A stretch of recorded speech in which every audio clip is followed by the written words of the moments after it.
All right, y'all. Today we're going to be taking a look at my Queen of the Night cactus. It is kicking out all sorts of future blooms.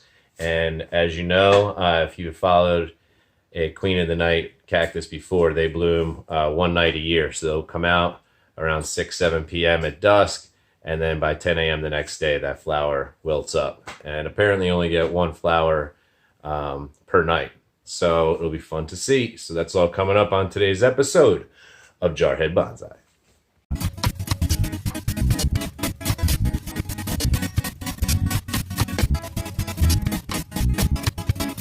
I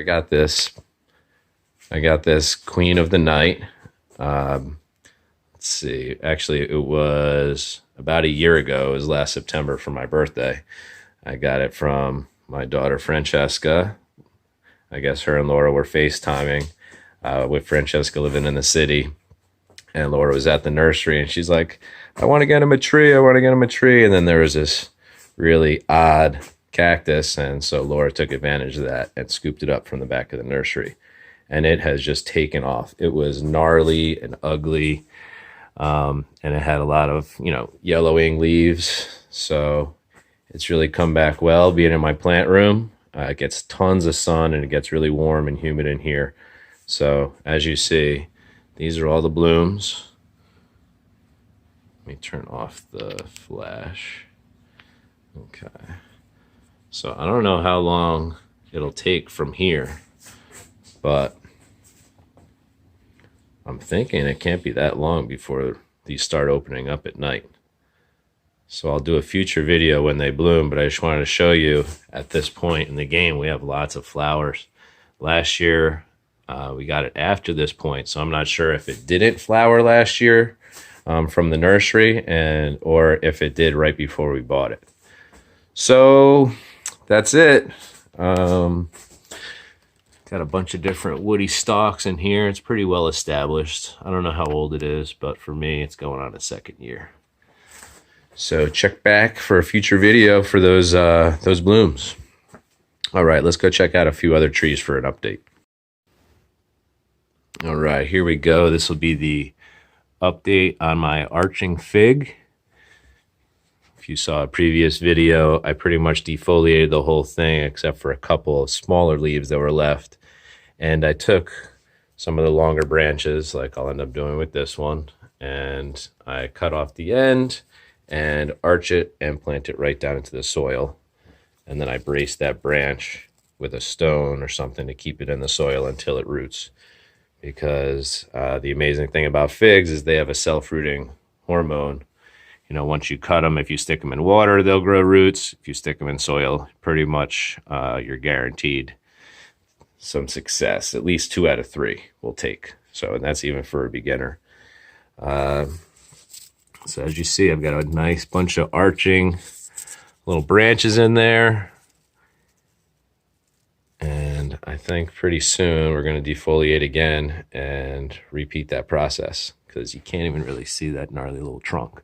But this thing literally started as one tiny stem and it just had a really strong root base because it was an older tree that got hacked down. I don't know what really happened, but it was at the back of the nursery like I usually get. And I'm just so pleased with it because anytime I cut it in any way, the roots are so muscular that they just kick off all this energy and this stuff grows back so quickly. So it gives you a lot of confidence, working with a plant that is going to come back healthy. All right, that's it for the arching fig. All right, I wanted to introduce, these are 2 mango trees. They germinated outside, but it's starting to spike down below 50, so I figured while they're young, I'll get them in. I'll get them under my #1 grow light. Love this thing, and they're really cool looking. So what I did is I took 2 seeds from some organic mangoes I got at the store. I dried them out in the sun, and then I cut out that really fibrous outer layer, and there was 2 big seeds about that big, one in each side. And I just laid it in some soil, not too deep, and before I knew it, they just germinated in the sun. It was great. So it was really easy to do, and I had never thought of doing it before, but I'm really glad I did. So those I'll keep you all up to date on the updates on those. Last update of the day is going to be my group planting of my African baobab trees, baobab. So I have 3 trees here. They are really growing nicely. And so this is the dominant larger tree, medium tree, and then the runt over there. And I just, since it's in a window, I just rotate it every couple of days. I turn it so each tree gets a chance in the window because I don't want these growing all archy and crazy like my jacarandas. This is a baobab, so I just want a nice, thick, tapered trunk coming up to some smaller foliage. So I guess over the years, as I shorten them, these will grow in smaller, and that's what will establish that. But for now, I'm pleased with how they're growing in. And even last time I pruned them, I think I successfully rooted a cutting, as this thing's been kicking off more leaves, and it's been a few weeks, maybe even over a month. So that usually means success. That's just my everything bin. I've got some succulents in there. Anytime I do a cutting, I have a couple of, pots around the house where they just have everything. So that's it. You see my meerkats. They're taking an eye out the window because we have a nice family of deer that like to run through here.